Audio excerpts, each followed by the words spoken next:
It's come down to one ball game. The Eagles of Norristown had their pep rally yesterday after school before the Thanksgiving Day game began. The entire school showed out, turned out to show their support of the Eagles. Here you see the football team practicing on their practice field at Norristown Area High School with about 2,000 students around them cheering them on. Cheerleaders, bands, faculty, and students all turned out to show the Norristown Eagles their support in what they hope will be a fantastic Thanksgiving Day ball game.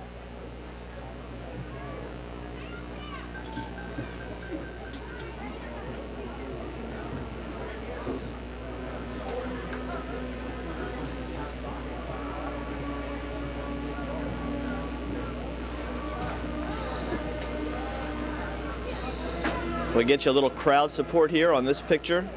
And then we'll get down onto the field for our pregame show and then for the ball game that we expect to be one of the finest Thanksgiving Day games that we've seen in many, many years here at Roosevelt Field.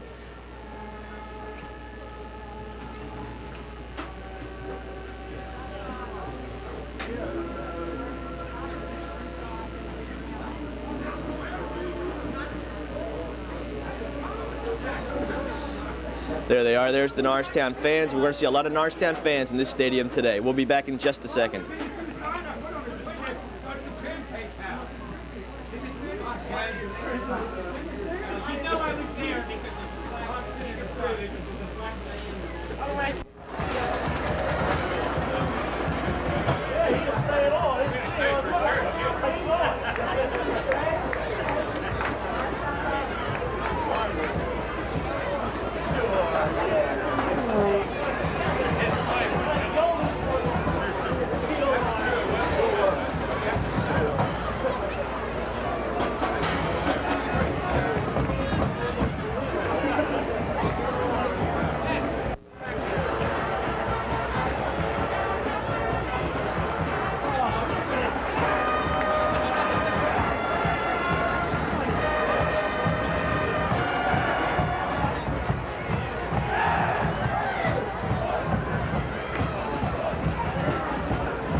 Thanksgiving Day is full of tradition. The Macy's Parade in New York, the arrival of Santa Claus across the nation, and the unofficial beginning of the holiday season. Well, it may not be quite as important, but the annual Thanksgiving Day football matchup between the Upper Merion Vikings and the Norristown Eagles is just as important in the eyes of the local sporting fans. Hello everyone, I'm Alan Raleigh along with Jeff Brandon, and we're here at Roosevelt Field. We're on this crisp but sunny morning. Over 10 to 15,000 people are expected to pack their way in Norristown to witness this clash between the Eagles and the Vikings. And Jeff, we've got a lot riding on this ball game. Norristown coming in here 10-1 this season. They're only lost to Council Rock and as co-champions of the the National Conference of the Suburban 1 League. And they're going to be taking on the Upper Merion Vikings coming into this ball game unbeaten 10-0. And they are the winners of the American Conference of the Suburban 1 League. Well, that's right. It's for local bragging rights as well as for the bragging rights of the Suburban 1 League. Both teams would love to win this ball game. We should have the biggest crowd we've seen on Thanksgiving Day in a long time. This is the game this year. It has to be. And for big reason. We're probably looking at two of the finest teams in eastern Pennsylvania that are going to meet today. And we've had some exciting matchups in the past couple of years here between Upper Merion and Norristown. I think coming into this ball game, we've got two things to consider. One, the explosive offense of Upper Merion, and also a defense that's only allowed about 5 points per game while outscoring their opponents 31-5 on an average. And of course, Norristown's a very strong defense, which has held their opponents only an average of 7 points per ball game.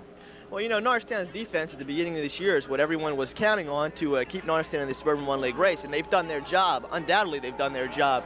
The Norristown offense, it can't seem to get on track in the first half of most ball games. They usually wait till the second half. They get the points that they need. Norristown defense always keeps them in the ball game. The thing about the Norristown offense, it has been criticized this year. We've been one of the strongest criticizers, as a matter of fact, throughout this football season. But they always seem to get it done when it absolutely has to be done. And when you have that strong of a defense that only allows about 7 points a game, sometimes you can get away with it. But coming into this ball game, Upper Merion, I should say, they're facing probably the strongest rushing attack around. They've got John Kelly, who's only 20 yards shy of getting 1,000 yards for his second consecutive season. And they've got two more backs in the backfield, Jim Rodenbaugh and Larry, I forgot his last name. That's all right. Okay, Larry Koresko, both of them have gained over 500 yards this year. So Norristown's defense is going to have their hands full. Oh, definitely. Of course, you have Jerome Reinhardt, you have Jeff Reinhardt, Damon Davenport, Mark Ramsey, Ken Lockhart, all those guys up front. They are extremely strong, and they've been working all year on their weight, on their muscle tone, etc. They're ready for this ball game. I mean, both teams have got to be psyched beyond belief. Of course, Norristown had their pep rally, which we showed you on part of our pregame show. Both teams have been out here since early this morning practicing. The field's ready, and the weather's perfect for this ball game. There should be no reason for any slip-ups. I mean, there's not a strong wind. We shouldn't see bad passing. It's not a slippery turf. We should see a good running game, and both lines should be able to dig in and get set for this ball game. But mistakes, how about that? That's one thing that has plagued Norristown throughout this season, the mental mistakes, the costly turnovers. Well, we've seen that repeatedly in almost every ball game that we've done here at Roosevelt Field, especially in the Abington ball game. I mean, we saw it right off the bat. We thought, oh no, here we go again. It's another Truman ball game, where we saw it time after time after time at Council Rock. If you concentrate, there's no reason to do it, because I don't see any physical conditions that would warrant it today. It just has to be mental mistakes if it happens. Well, I see a low-scoring game today. What do you see? I think you're right. Abington gave Norristown a good match for the Suburban 1 League title. It was a close game. It was a low-scoring game. As well, Upper Merion almost lost to Methacton. 7-0 they pulled that ball game out. They're used to winning ball games 40-0, as you said before. That proves that Upper Merion is not invincible, or they're not going to score 30 or 40 points every ball game. Of course, we should mention the game that they played against Methacton was played in a rainy night, terrible field conditions. But the key thing, Methacton had a very strong defense, one of the strongest in the local area. Now, Norristown's much bigger defensive line, and I think they're a much better defense than Methacton. And I think that you're right there, because that could be the critical factor here on the way the Norristown defense has to handle the Upper Merion offense. Exactly. Both teams have to go all out today. There's no question about that. I think you're right about the low-scoring ball game. I think it's going to be a great ball game too. Okay, and one other thing, Coach Grove has mentioned that usually, of course, Norristown relies on its running attack with Wayne Denson, who's gained over 950 yards, and Carmen Bello, who's gained over 760. But today he said he might throw in a couple surprises, maybe try to mix up the Upper Merion defense. Well, you've got a potent receiver in Tommy Friday. Tommy Friday's one of the quickest players in the area. He's got a lot of speed. He's got good hands. We've seen some mistakes, but he's made the big plays for Norristown all year long. Okay, we should see one heck of a good matchup today between the Upper Merion Vikings and the Norristown Eagles. So let's go back down to the field and get ready for the opening kickoff.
outfield, and we're almost ready for the ball game to begin. We're waiting for the Norristown Eagles to come out onto the field. Upper Merion players have just made their way, and here they come, the 1982 Norristown Eagles.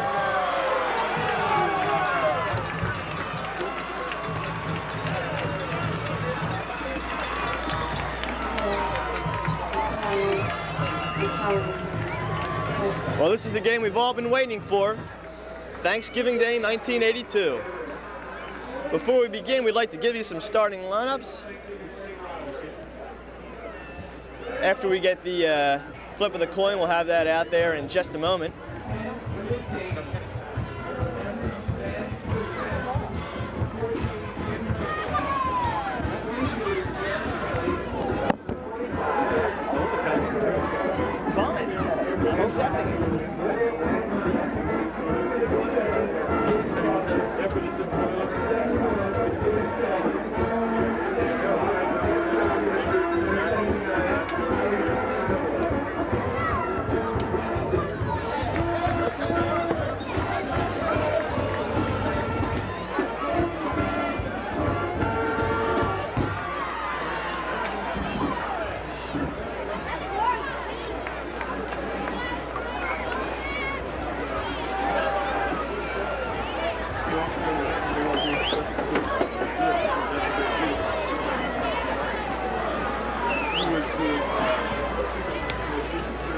What we see on the field now is the coin toss. There are the two Upper Merion captains, and of course the Norristown captains, Jerome Reinhardt, Ken Lockhart, and Jeff Reinhardt, as well as the rest of the seniors on the Norristown Ball Club.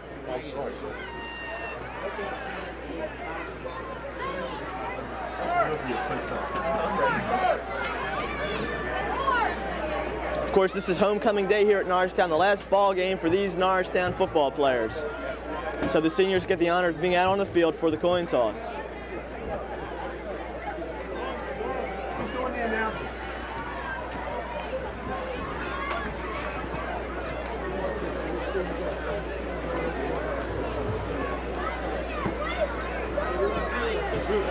Upper Merion has won the toss and they will receive. Norristown will defend the left-hand end zone on your screen, Upper Merion the right side.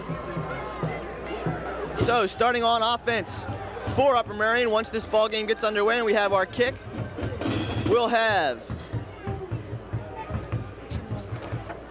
number 11, Dan Perubin at quarterback, number 22, John Kelly, number 25, Larry Koresko, and number 14, Jin Rodenbaugh, all in the backfield. The line for the Vikings, number 7, Chris McDonald, number 79, Perry Hammerle, number 67, Jim Crawford, number 55, Mike Ancona, number 75, Jeff Shockley, number 71, Jim Selman, and number 10, Lou Dainty. As well, the Norristown offense will be number 1, Tom Friday, number 23, Rick Waldrop. Right now, while we have some time, we're going to see the senior players for Norristown. Number 1, Tom Friday, number 3, Rob Livingston, number 4, Toby Tolliver, number 7, Ted Pastva, number 8, Joe Vereen, number 10, Rich Melito, number 11, Rich Balknight,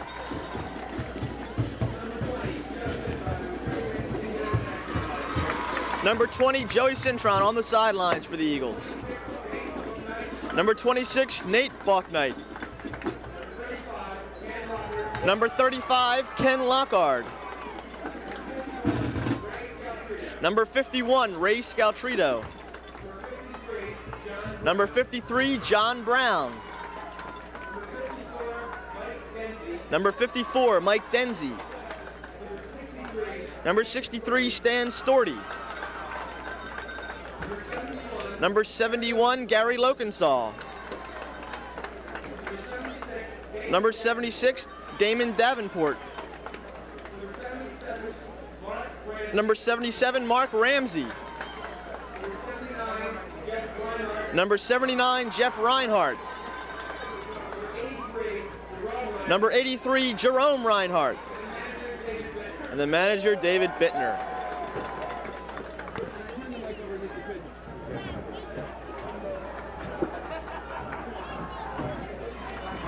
Well, now we're ready for the kickoff. As we told you, Upper Merion will be receiving.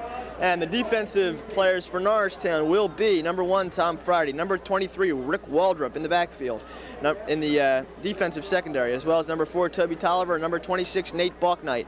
As well, you'll have number 5, Dave Elsier, number 33, Delbert Chavou, number 35, Ken Lockhart, number 76, Damon Davenport, number 51, Ray Scaltrito, number 79, Jeff Reinhardt, and number 83, Jerome Reinhardt.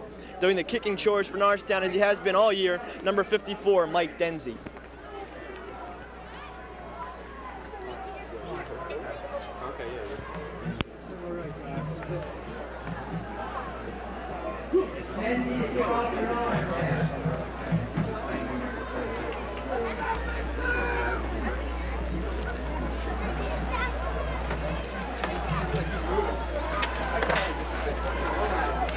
And back deep for the Upper Merion Vikings. On the far side, number 22, John Kelly. And on the near side, it's number 7, Chris McDonald. And there's the whistle as we await the opening kickoff. Denzi gets it up in the air, a short but high kick. It's fielded by one of the up men at the 20-yard line. He accidentally slips and he picks up, going up the middle, and he's taken down at the 31-yard line. Jim Rodenbaugh, number 14, ran that one back for the Upper Merion Vikings. In there on the tackle was number 5, Dave Elsier. So Upper Merion will take over on the first series of this ball game. First down, 10 to go, the ball on the 31-yard line. Upper Merion coming out in the I formation to give us to John Kelly. He goes off the left side. Kelly breaks a couple tackles before he's dragged down at the 37-yard line. Delbert Chavou, number 33, along with number 26, Nate Balknight, making the tackles for the Eagles.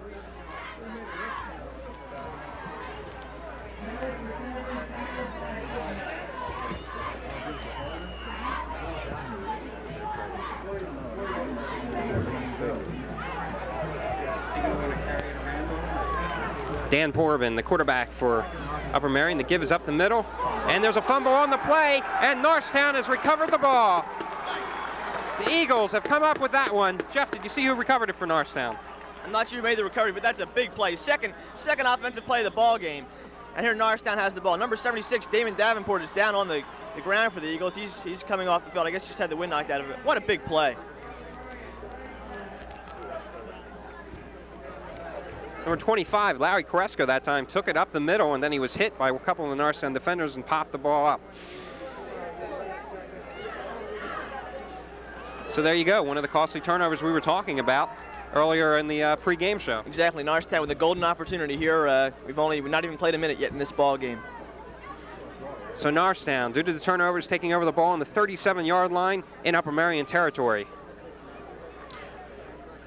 Let's set. And we'll set you the offense in just a second for the Eagles. Number 10 is quarterback Rich Melito. Melito dropping back to pass. He's got some time. Looks to the left. He finally hits Jerome Reinhardt. Reinhardt getting down, and he's going into the end zone. Touchdown on the first offensive play for the Norristown Eagles.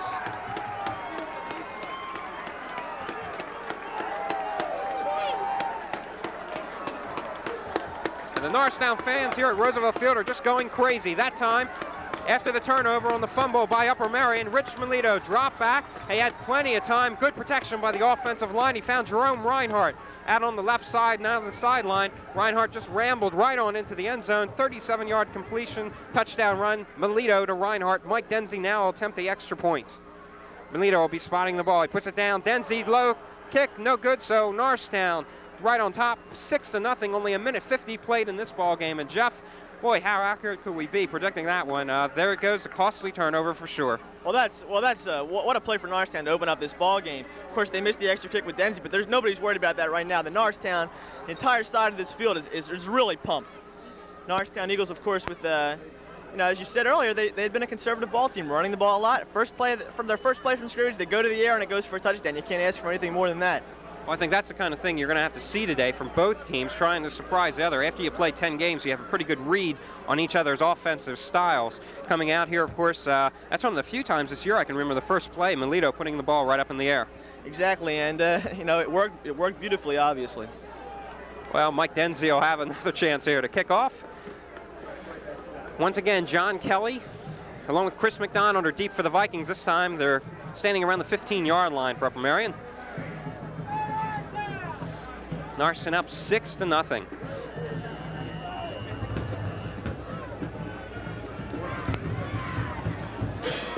Denzi, another short kickoff. This time it's fielded by Kelly at the 20. He gets up and he's upended at the 35-yard line.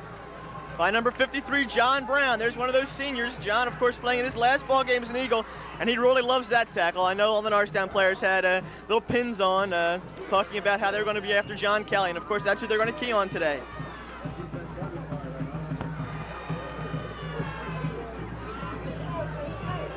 Well, Dan Porvin, number 11, the quarterback for Upper Merion. The give is to Kelly, and Kelly is smacked at the line, and we've got flags on the play. Kelly, no gain on that one, but let's see what the flags are for. I think it's probably a late hit by Norristown or else a face mask penalty. We'll see.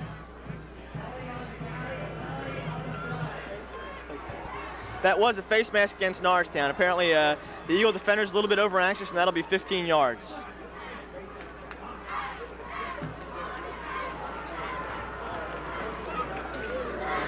So the ball is being moved up to the midfield line. Upper Merion will take over once again, first down. And that was a call face masking on one of the Norristown defensive players.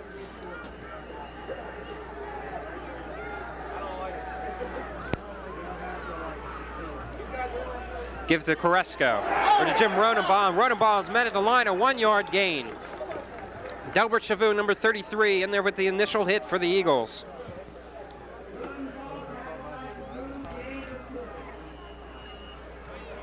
We'd like to mention that this game is being brought to you by the Norristown Area School District.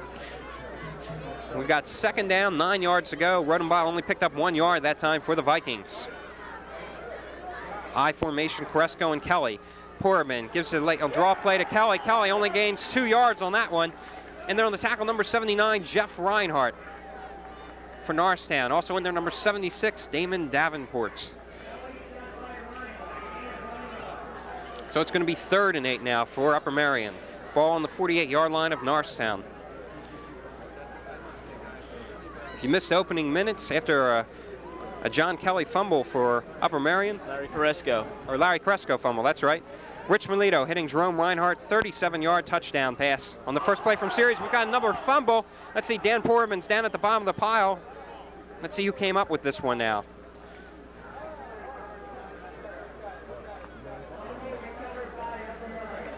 And Upper Merion Porvin, I believe the quarterback, recovered that one for Upper Merion.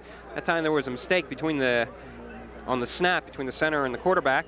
So it's going to be 4th down, 8. And Norristown's going back deep to receive this punt. Tom Friday, number 1, going back around the 15-yard line.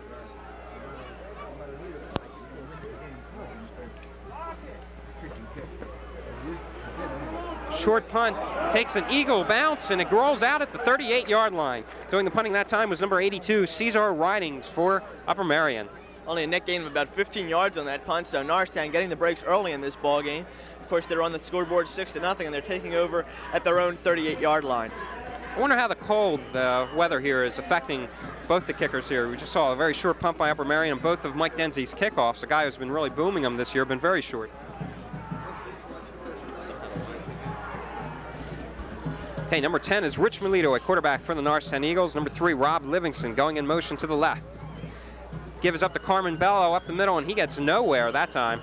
Bello is taken down. Rest of the Norristown offense. Number 2, of course, Wayne Denson, the tailback for the Eagles. Number 6 is Carmen Bello, the fullback.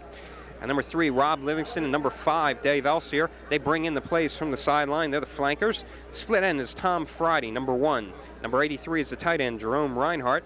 And the offensive line will give you just after this next play.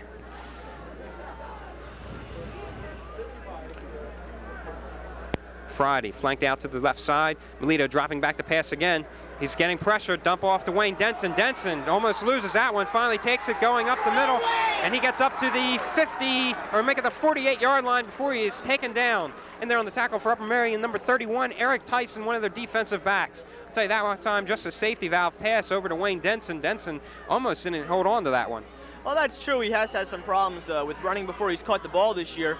But I don't know if that was a safety valve play, because Jeff Reinhardt sort of left his man at the line of scrimmage and went outside. I think that might have been a planned screen play. It worked well. So make it 1st and 10 now. Melito gives the pitch to Wayne Denson. Good block by Carmen Bello. Denson eludes a couple tacklers before he's taken down at the 45-yard line. I'll tell you, that play was made possible by a fine block by Bello. Well, of course, Carmen Bello has been a great blocking back all year for Norristown, as well as gaining over 700 yards himself. The problem is when a defense keys on Norristown's Wayne Denson, Carmen Bello is such a threat because he is extremely difficult to bring down. We saw that in the Abington game just 2 weeks ago when Carmen Bello gained over 120 yards. So make it 2nd and 7. Denson given 3 yards on that last carry. Melito dropping back once again, getting pressured, unloads it to Jerome Reinhardt, open in the left flat. Reinhardt down the sidelines again. He fumbles the ball. Let's see, I think it went out of bounds though. So it's going to be whistled a dead ball. Lucky that time.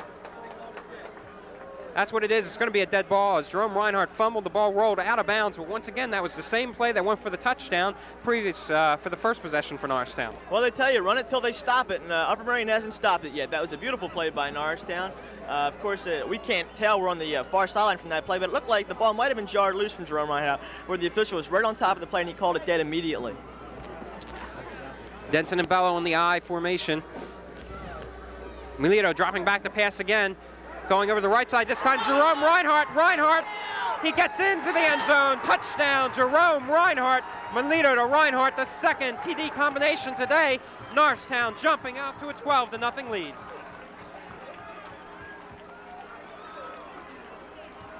And that time, Rich Melito simply rolled to his right side.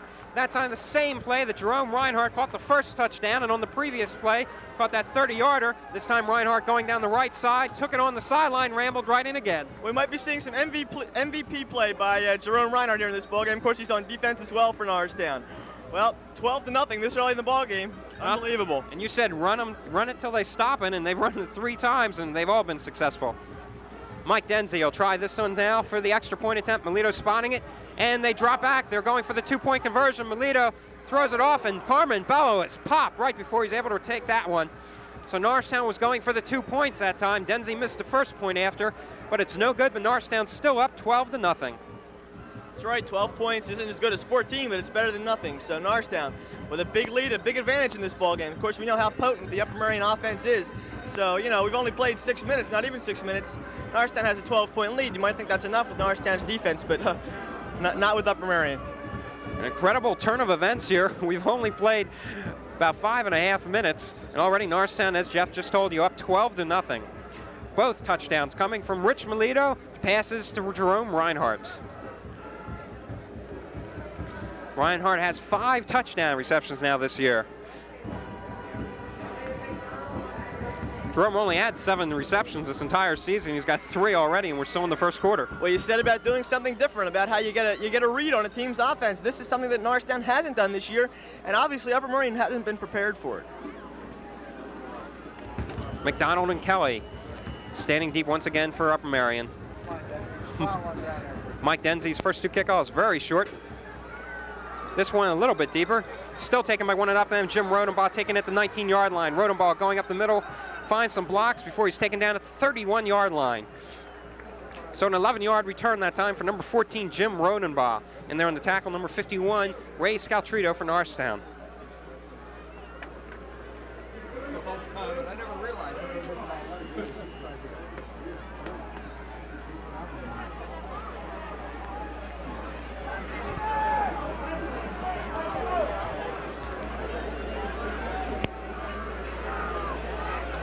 Handoff up the middle. Upper Merion gets up to about the 36-yard line. Carrying the ball that time for the Vikings, number 25, Larry Carresco, 5'9" senior for the Vikes. Gain of 4 yards, so it's going to be 2nd and 6.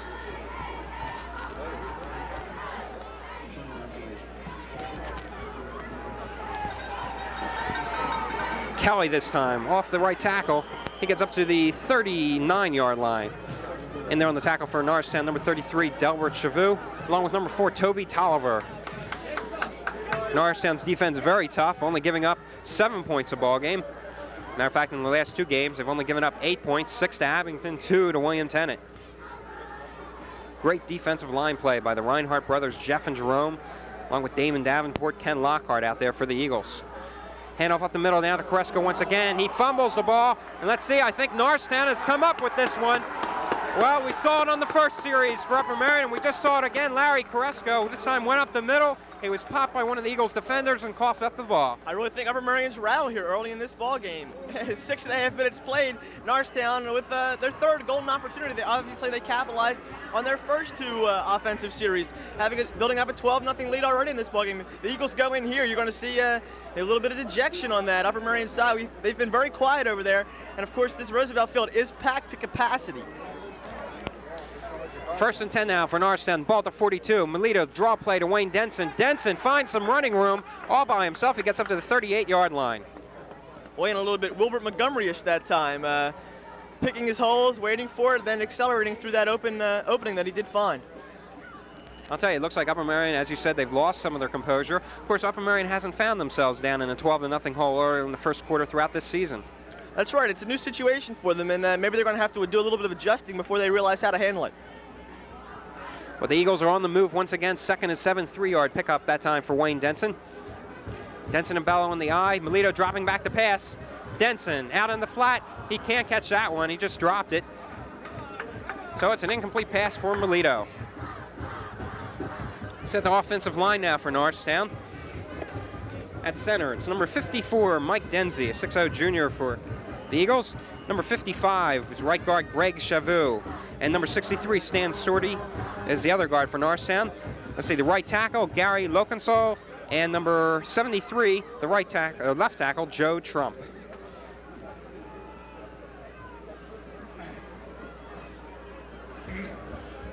Rob Livingston flanked out here on the near side of the field. Melito dropping back once again, getting pressured this time. Wayne Denson open, coming out of the backfield. He slips, picks himself up, and he gets down to the 28-yard line. But they're going to mark him down. One of his knees did touch back at the 32 when he first received that pass. That's right, Wayne almost made a great play out of that. He did make a nice reception. Rich Melito under a lot of pressure that time. They're going to be about 3 inches short of the first down. We'll see what Coach Roger Grove likes to do. I assume he'll go for it. You're deep down in Upper Merion territory. You're already winning 12-0. I'll tell you, you have to go for it. Lou Daney, number 10, and number 80, L.B. Lee, that time made the tackle for Upper Merion. And while we have a minute, why don't we give you those Upper Merion starting defensive players. On the line, we have number 31, Eric Tyson, number 54, Mike Nally, number 52, Mike Juice, and number 20, Joe Basil. That's a first down, Norristown.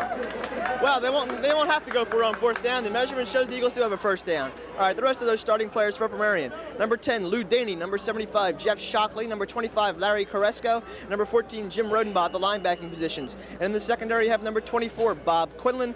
Number 7, Chris McDonald. And number 80, L.B. Lee. Of course, Upper Merion going with that 4-4-3 defensive alignment. Hoping to control Norristown's opponent running attack here.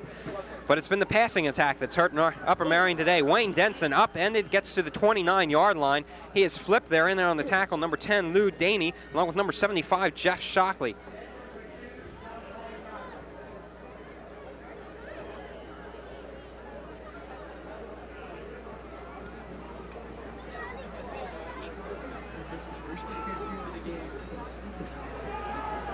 Second and 8. Denson given just 2 yards that time. Backs in the open set. Denson number 2, 6, Carmen Bello. Melito getting pressured, falling back. He's got to unload this one. Finally dumps it off. It's up in the crowd. And an incredible catch. An incredible catch by Wayne Denson.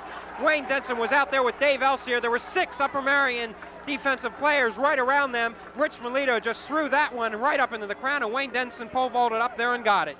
Well, Rich Melito comes up smelling like a rose after that play, but I thought for sure that was interception. There were at least 4 Upper Merion defenders. Of course, Rich had to unload the ball, but I would have gone out of bounds.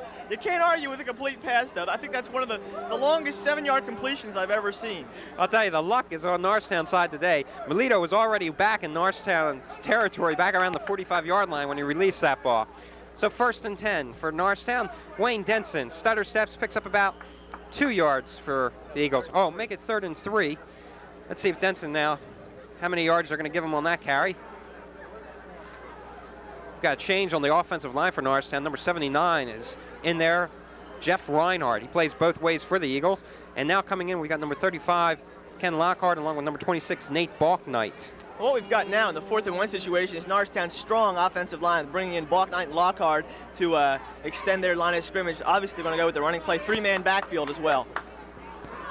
Melito, the give to Wayne Denson, and it looks like Denson's got it. He gets up to about the 26-yard line, so it's first down for the Eagles. They're driving once again. They're leading 12-0. 2 touchdown passes from Rich Melito to Jerome Reinhardt early in this ball game. 2 minutes, 11 seconds to go here in the first quarter. Well, that was the object of using those strong fellows in the backfield. Of course, you brought Kenny Lockhart into the backfield to help block for Wayne Denson, and they made the hole for him. It worked. Ball marked at the 20. Melito getting a little pressure, finds Jerome Reinhardt. Once again, we've got a flag on the play, and Reinhardt is finally taken down at around the 10-yard line, but we'll have to see what the flag is for, Jeff. I don't know what that was. There didn't seem to be anybody in the area. Let's wait for the official call. Looks like it's, I don't know, it looks like it's going against Norristown. Let's wait. The flag was thrown right as Jerome Reinhardt bobbled the ball before he took it in.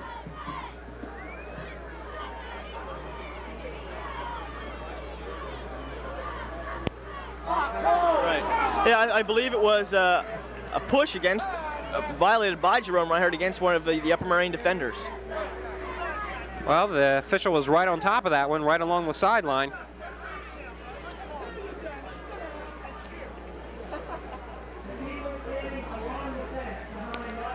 So the ball is being pushed, taken all the way back to the 35-yard line. Call you don't see too often. Usually goes against the defensive back. Well, I guess the officials are trying to do their level best in this ball game. They're looking for every aspect, and you know, that's a big play for Upper Merion. That's nullify. That's about a 25-yard turnaround for them. Melito going upstairs again, pressured, and he just dumps that one off. Carmen Bello didn't have a chance, but wise play by Melito. Otherwise, he was going back down for a huge loss. Interesting to note, too, that play to Jerome Reinhardt was the same one we saw earlier. Well, that's right. Our favorite player earlier in the year for Norristown had been Wayne Denson on the end around the right side, but now it looks like it's Jerome Reinhardt, you know, on to the sideline. Of course, on that last play, we saw something that we've seen so far in this ballgame is good pressure by the Upper Merion line. However, Rich Melito has been completing a lot of passes. That last one we saw he dumped off, and that's what I thought he should have done on that long completion to Wayne Denson. But Rich really hasn't been getting great protection so far. Well, coming into the season, offensive line for Norristown, a bunch of big guys, but the problem is they were very inexperienced.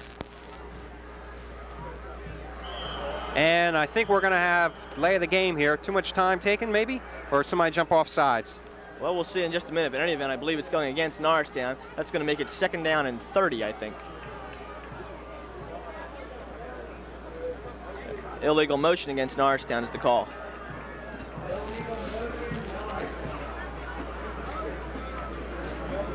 Well, 2 penalties have nullified a very promising drive by the Eagles.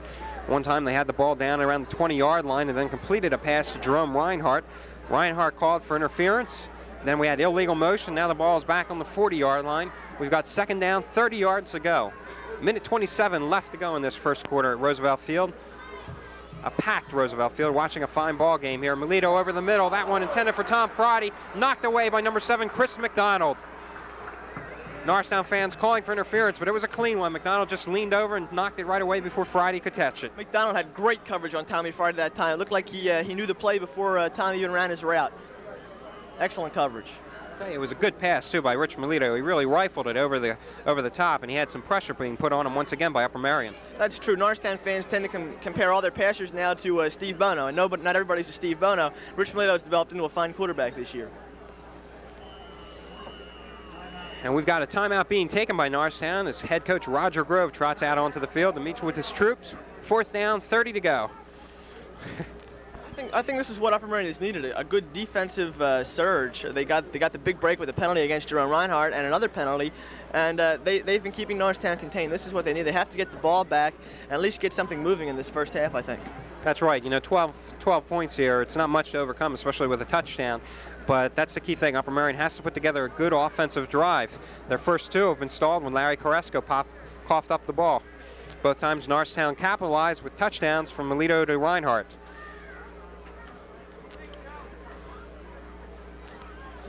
Well, it's not quite true. The first time they capitalized on the Carrasco fumble, but the second time, that's right. Fumble, this is still this offensive series for Norristown. Okay, I was wrong. For their second touchdown, they got the ball on a punt from Upper Merion. Denzi back doing the punting chores for the Eagles. Gets into this one low but deep.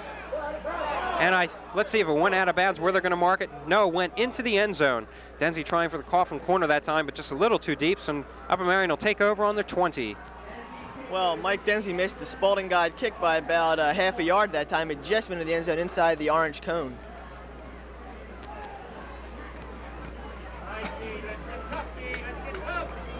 Denzi's done a fine job handling the punting chores for the Eagles since taking over for Dave Elsier earlier in the year.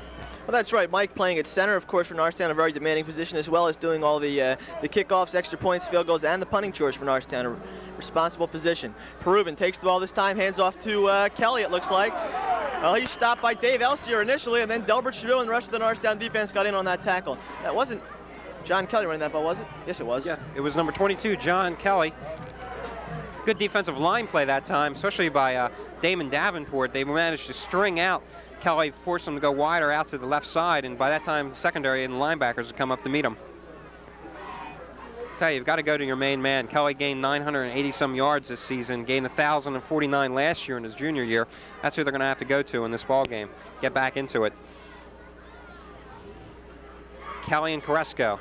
They give it to Kelly. Kelly comes misdirection play up the middle. He only gains about 2 yards on the play, and they're on the tackle. Number 79, Jeff Reinhardt, along with number 76, Damon Davenport. That's right. One of the goals of the Norristown defensive players before this game began was to keep John Kelly under 1,000 yards, which has to be a mighty task, having only 20 to go. Well, of course, Wayne Denson, too, and Kelly are in a little bit of a competition among themselves as far as running backs. Kelly coming into the game, 980 yards. Wayne Denson coming into it with 956, so they're both going for 1,000 today. Exactly, and I think Wayne Denson is well on his way. John Kelly's very close himself, and that's the end of the first quarter. We'll change ends of the field. So after one quarter of play, we have a lot of cheering from the Norristown side of this field as the Eagles are ahead 12-0.